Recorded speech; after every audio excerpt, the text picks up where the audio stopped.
qui a changé fondamentalement le 7 octobre, on parlait tout à l'heure des conséquences de cet événement, on est encore en train de les mesurer, mais une chose qui a volé en éclats, c'est l'idée qu'on pouvait avoir une petite armée intelligente et technologique et que c'était largement suffisant. Or aujourd'hui, on le dit et on le répète ici depuis un an, Israël se bat sur 7 fronts.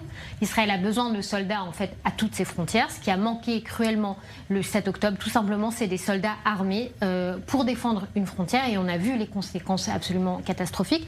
Et donc, si vous voulez, l'idée du passé comme quoi on pouvait uniquement se fonder sur la technologie, elle est décidément morte et enterrée, malheureusement, et je pèse mes mots. Et donc, depuis, on a besoin bien davantage, si vous voulez, jusqu'au 7 octobre, la question de l'inégalité, pourquoi les jeunes ultra-orthodoxes ne faisaient pas l'armée, c'était une question qui touchait à l'égalité des droits, c'était une question de principe, etc., mais c'était moins une question pragmatique, sécuritaire. Aujourd'hui, selon les estimations, Tsahal a besoin de 20 000 soldats qui tout simplement n'existent pas, d'accord? Et on a effectivement des témoignages quotidiens de réservistes qui croulent sous le besoin. Donc effectivement, on est passé à une autre phase, si vous voulez, du débat. C'est plus seulement une question de principe, c'est une question de besoin. Merci Myriam. Rav Avraham Gottlieb, je voudrais parler un petit peu de votre biographie très rapidement pour qu'on comprenne qui on est et ce qui vous amène à avoir les positions que vous avez aujourd'hui. Vous êtes né, vous avez grandi à Bnei Brak, d'où vous avez fui très jeune pour ensuite commencer à l'âge de 14 ans à étudier. Vous avez une approche particulièrement féministe, particulièrement sensible aussi aux besoins de la communauté LGBT, critique également sur la question de la gestion climatique du gouvernement et de l'industrie, de la viande, de la vaisselle jetable, etc. Ça a été un sujet très important ici qu'on a débattu en Israël. Pourquoi aujourd'hui vous pensez et vous en êtes convaincus, ça y est, c'est le moment, les orthodoxes, ils doivent y aller, ils doivent contribuer à l'effort national militaire?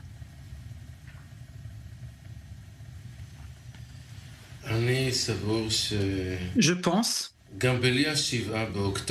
que même sans le 7 octobre, il faut enrôler les ultra-orthodoxes. La raison en est que dans la Mishnah, il est écrit que le plus grand midrash, c'est celui qui amène à l'action. Toute la valeur de la Torah, c'est qu'elle nous amène à la vie quotidienne. Et donc, moi j'ai appris chez le Rav Ashlag la Kabbalah depuis l'âge de 14 ans. Il envoyait tous ses élèves travailler parce que il n'y a aucune valeur aux études elles-mêmes si elles n'amènent pas à l'acte.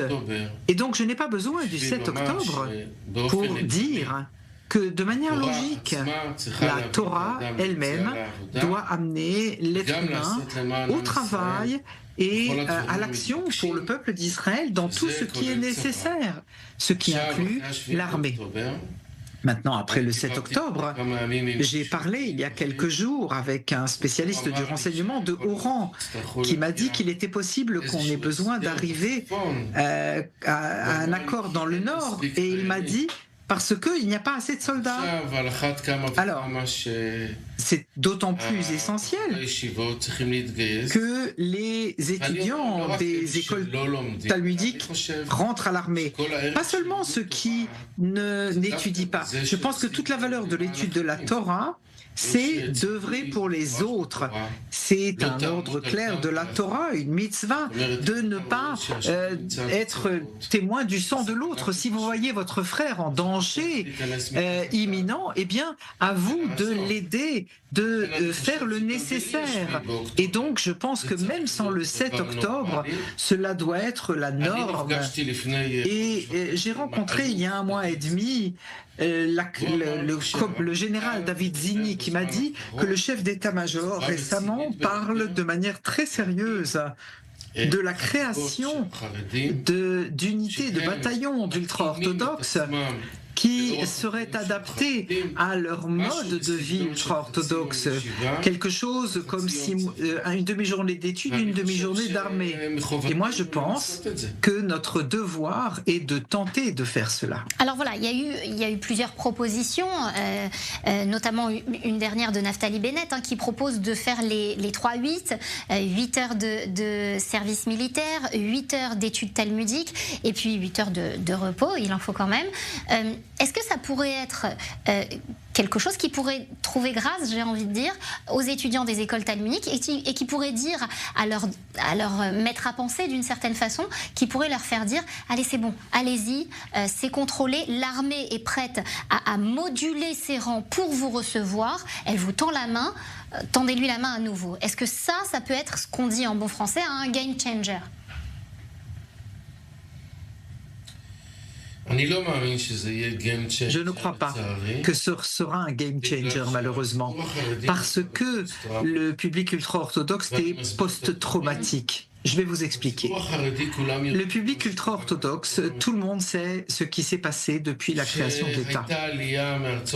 Où il y a eu une arrivée des Juifs d'Europe, du Maroc, d'Algérie, du monde entier en fait. Et le gouvernement ici en terre d'Israël a fait tout son possible pour prendre des enfants religieux, pour les transformer en non-religieux. Ceci est écrit dans les livres du monde ultra-orthodoxe, qu'on a envoyé les enfants dans les kibboutz, qu'on les a convaincus de ne pas continuer à respecter le Shabbat, des enfants qui venaient du Yémen, à qui on a coupé les papillotes, etc. C'est bien connu. Maintenant, tout le public ultra-orthodoxe est dans une espèce de post-trauma à cause de ceci. Ceci les a marqués, tous les parents, pères et mères, et donc ils ont une peur, panique. Ils ne croient plus que vraiment l'armée soit prête à créer des bataillons qui soient adaptés au monde ultra-orthodoxe. Moi, je pense que ce qu'il faudrait faire, c'est simplement essayer, dans la réalité, de faire une telle chose sous le contrôle de rabbins ultra-orthodoxes pour qu'ils voient que ce n'est pas, encore une fois, un mensonge et une tentative de leur mentir, qu'ils voient que c'est la vérité vraie et alors ils pourraient peut-être assouplir leur position. Je voudrais, avant de continuer, qu'on permette à Michael Darmon de réagir. Michael, vous entendez ces propos-là. En gros, ce que le Rav Avraham Gottlieb dit, c'est essayons l'épreuve du feu en quelque sorte. Allons-y, démarrons avec quelques courageux qui accepteront et puis après on verra, peut-être que ça emboîtera le pas à d'autres. Tout d'abord, je dois dire que j'assiste depuis le début, en lisant depuis quelques jours, mais aussi depuis tout à l'heure, à vraiment un débat assez surréaliste en fait. Parce qu'on est entré dans le débat post-7 octobre. Quand on a dit maintes et maintes fois que plus jamais l'État d'Israël ne sera plus le même après le 7 octobre, on commence à avoir là déjà un des aspects, un des chapitres qui pourrait faire que jamais plus l'État d'Israël ne ressemblerait à ce qu'on a pu connaître. En particulier, s'il faut intégrer des membres de la communauté ultra-orthodoxe qui dans l'armée, qui a été depuis le début de la création de l'État la matrice de la formation de la société israélienne, avec ces valeurs qui ont permis aussi à toute une population et une nation de s'organiser autour d'elle, de par les faits et en soi-même. Donc, imaginez aujourd'hui qu'effectivement une population ultra-orthodoxe arriverait à l'armée. D'abord, je ne sais pas dans combien de temps ce serait opérationnel. Si tant est que la loi soit votée dans quelques jours, est-ce que du lundi au mardi, on devient soldat lorsqu'on avait passé sa vie dans une yeshiva? Est-ce que c'est comme si on allait aider des amis pour déménager en aidant à porter des cartons? Non, je pense qu'il y aura évidemment toute la partie d'apprentissage, de formation à l'armée, et donc ces soldats ne seraient pas opérationnels si tant est avant longtemps. Mais ça, mettons ça encore de côté. Ce que tout à l'heure Myriam a dit, je ne saurais moi interférer dans le débat religieux porté par le rabbin, mais tout à l'heure ce que Myriam dit en disant que au fond le débat aujourd'hui est plus pragmatique et comptable qu'il ne l'a été sur le principe avant. Moi, je crois le contraire. Je crois qu'au contraire, on arrive maintenant au cœur de ce qui va être la définition de l'État d'Israël, donc dans les temps à venir. Et cette proposition qui consiste à générer quelques heures et vous faire une alternance entre les études talmudiques et l'armée et la guerre, d'avoir aussi tenté que ce soit vraiment possible. Là aussi, c'est assez surréaliste. Mais pourquoi l'a-t-on pas fait avec les agriculteurs et les banquiers alors depuis le début de la création d'Israël? Donc, je pense que on est vraiment là, on touche à ce que l'État d'Israël doit être, et c'est bien au-delà simplement d'une question comptable d'avoir besoin de soldats qui de toute façon ne seraient pas opérationnels avant longtemps. Donc pour moi, ça n'est pas le sujet. Myriam, une réponse avant de redonner la parole au Rav Gottlieb. Oui, je suis d'accord avec Mickaël qu'on est effectivement dans un changement sociologique très profond où les anciennes divisions entre gauche et droite sont aujourd'hui différentes et on se dirige vers finalement la ligne de fracture va être ceux qui servent l'État et ceux qui ne servent pas, ceux qui s'identifient avec l'État et ceux qui ne servent pas et ceux qui ne s'identifient pas. Et je pense que la question profondément, c'est que la communauté ultra-orthodoxe, j'entends tout à fait la question du traumatisme, on a beaucoup parlé de la République de Ben Gurion et du principe de laïcité, de ce que ça a fait au début de la création de l'État d'Israël, mais je pense aussi qu'on est face à une communauté qui a choisi d'ériger des barrières très importantes entre elle-même et le reste de la société israélienne, à qui on a vraiment dit, vous savez, tout à l'heure on parlait de Bnei Brak. Bnei Brak, c'est à 10 km de Tel Aviv, même pas, à peine. Si vous voulez, la frontière géographique est tellement petite que les frontières psychologiques, sociologiques qu'on a créées pour vraiment éviter que ces jeunes qui vivent à l'intérieur puissent s'identifier d'une manière ou d'une autre. D'ailleurs, c'est pas pour rien. En général, ils ont tendance à dire nous, on est les Juifs et vous êtes les Israéliens. Donc à faire cette différence-là. Et on a vraiment érigé des barrières psychologiques qui fait qu'aujourd'hui, on a beaucoup de peine et de douleur et de souffrance au sein de la société mainstream israélienne qui se retournent vers leurs frères ultra-orthodoxes et leur disent mais comment vous n'entendez pas notre peine? Et je pense que quelqu'un a écrit dans un édito dans le journal en disant ils font presque comme si ça arrivait à un autre pays. Ils prient, ils font des petites choses sympathiques, il y a des hommages, mais c'est comme s'il s'agissait d'un tremblement de terre dans un autre pays. Et effectivement, on a élevé des jeunes ultra-orthodoxes, on a élevé des générations pour leur dire c'est un autre pays, il s'agit d'un autre pays. Alors justement, je voudrais vous demander, Rav Gottlieb, et excusez-moi l'intimité de cette question, mais qu'est-ce qui a fait que vous, avec votre historique, votre histoire, qu'est-ce qui a fait que vous pensiez comme ça aujourd'hui? מה שגרם לי זה בעיקר חוכמת הקבלה. La sagesse de la Kabbalah. La Kabbalah qui analyse le judaïsme de manière différente que cela se fait dans l'ultra-orthodoxe. C'est la sagesse de la vérité. Et donc, ça n'est pas du tout plat ni extérieur simplement, mais chaque point est approfondi de manière importante. Comme les sages disent, ne regardez pas simplement l'aspect extérieur, mais ce qu'il y a à l'intérieur de chaque être. Et donc, je pense que nous devons nous tourner vers des temps nouveaux.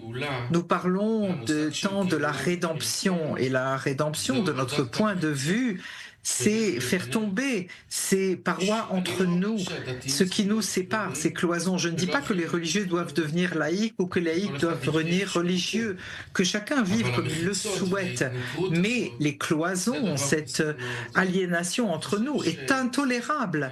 Je pense que l'amour, l'idée de l'amour même, c'est d'accepter l'autre de manière inconditionnelle. Si j'ai telle ou telle condition, si tu te comportes comme ça ou autrement, c'est comme ça que je t'accepterai. Alors c'est l'amour de soi et non pas l'amour de l'autre, d'autrui. Et je pense que le temps est venu pour que tous, dans tous les secteurs, nous soyons dans l'amour véritable, acceptant l'autre de manière inconditionnelle. Je pense que les religieux doivent accepter les laïcs et les laïcs accepter les religieux et être plus dans une situation de confiance réciproque et ainsi pouvoir créer des liens. Je ne pense pas qu'il y ait de danger pour que les laïcs soient transformés en religieux ou que les religieux se transforment en laïcs. Nous devons sortir de cette espèce de traumatisme et retrouver une nouvelle voie. Nous n'avons pas d'alternative, je pense.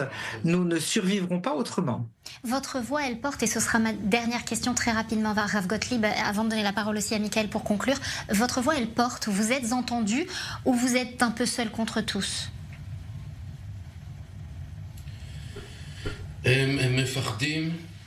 Ils ont peur et ils pensent que je suis leur ennemi et je ne pense pas être l'ennemi. Je pense que je suis celui qui aime, je suis l'ami. Je veux les libérer de toutes sortes de chaînes, de ces geôles de conscience dans lesquelles ils se sont enfermés. Je pense que nous ouvrons une nouvelle époque.